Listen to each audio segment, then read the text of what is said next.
আমরা হুমায়ুন কবিরকে সাসপেন্ড করছি। হুমায়ুন কবিরকে আমরা সাসপেন্ড করছি দল থেকে।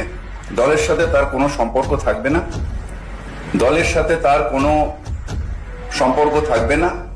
তার কারণ যারা ধর্ম নিয়ে রাজনীতি করে, ডিভিশনাল পলিটিক্স করে, মানে ধর্ম নিয়ে মানে ডিভিশন, ভাগ করার চেষ্টা করে, তাদের সাথে দল কোনো সম্পর্ক রাখবে না। ধর্ম যে যার, উৎসব সবার। যে আমাদের একজন সঙ্গী মুর্শিদাবাদে, তিনি থাকেন রেজিনগরে আর ভরতপুরের তিনি বিধায়ক, হঠাৎ করে বাবরি মসজিদ তৈরি করব কেন? বাবরি মসজিদ মুঘলের সাম্রাজ্যের বাবর তিনি তৈরি করেছিলেন অযোধ্যার ওখানে। হঠাৎ বাবরি মসজিদ তৈরি করা কেন? বাংলায় কেউ মসজিদ তৈরি করুক, কেউ মন্দির তৈরি করুক, নিজের টাকায় তৈরি করুক, আমাদের কোনো আপত্তি নেই। কিন্তু বাবরি মসজিদ করা অর্থাৎ সেই যে ধর্ম অন্ধতার যে ঘা, বাবরি মসজিদ ডেমোলিশনের মধ্যে দিয়ে ভারতবর্ষের নেতারা তখন বলেছিলেন ভারতবর্ষের সব থেকে কালো দিন, সেইটাকে আবার উস্কে দেওয়া, অর্থাৎ ধর্ম অন্ধতার দিকে সমাজকে ঠেলে দেওয়া। সেই কাজটা তৃণমূল কংগ্রেস বিশ্বাস করে না। আমাদের আবার 6 তারিখেই বা কেন?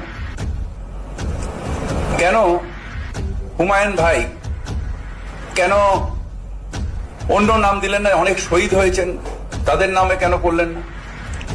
মুর্শিদাবাদে যদি এতই টাকা ওনার কাছে থাকে, তাহলে ওখানে অন্য কিছু কেন করলেন না? স্কুল কলেজ কেন করলেন না? কেন শুধু এই সেন্টিমেন্টের ওপরে? তাহলে বাংলা কি এগোবে না শুধু বাবরি মসজিদ আর রাম মন্দির এর মধ্যে সীমাবদ্ধ থেকে যাবে? না, এটা আসলে বিজেপির একটা অভিসন্ধি। সমাজকে ভাগ করো। যখন দেখলো নেতাদের ইডি সিবিআই করে কিছু করা যাচ্ছে না, বাংলার মানুষ তৃণমূল কংগ্রেসকে সাপোর্ট করছে।